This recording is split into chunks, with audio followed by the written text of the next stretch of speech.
So muscle memory versus coordination in singing. Of course, there's muscle memory in our bodies that helps us remember our bodies, remember how to do things. There's no question about that.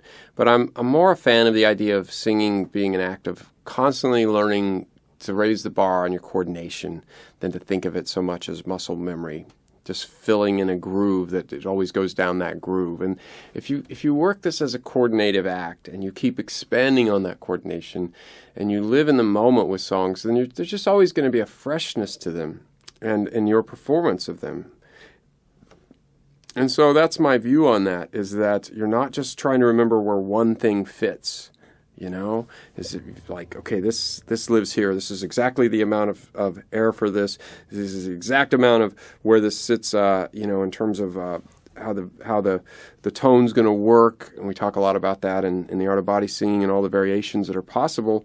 But that I'm really living with it, that I'm in the moment, so that whatever is appropriate at that moment, I can take it that direction. So that's just my view on muscle memory versus coordination. So you just are flexible.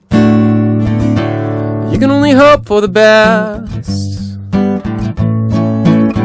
but you have the power to accept nothing less, yeah. I just had a view that has to always be that way, and maybe I do. Maybe my ear will always take me down a very consistent way of that. For sure, there's a possibility of that there's a consistency that's necessary in some things, for sure. But if I'm living with this and I'm just in it, you can only hope for the best.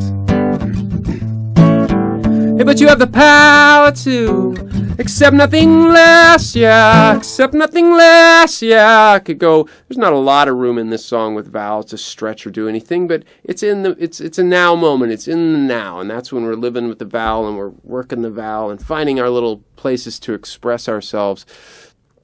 Again, just my view on constantly working your coordination, and the coordination is that this thing happens all at once.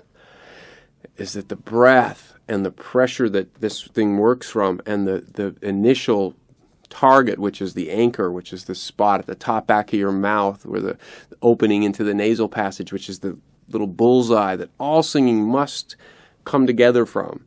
That as that is lined up and happening at the same time, singing such a moving target, that this has to be so flexible. The amount of air you need is constantly changing.